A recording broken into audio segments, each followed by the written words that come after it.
তো মই খাই আছো আম আৰু এইটো আমটো বহুত মজা থাকে আম থাকে তো আমটো ফ্লেট কৰি পেলাই খাব লাগে তো ফ্লেট কৰি পেলাই খাব লাগিব এইটো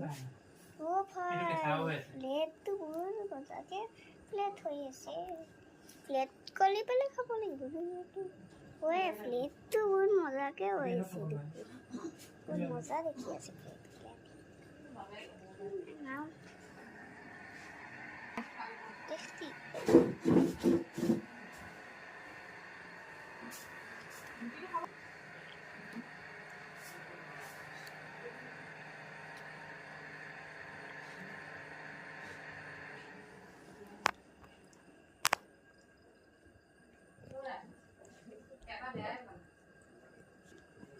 মই আমৰ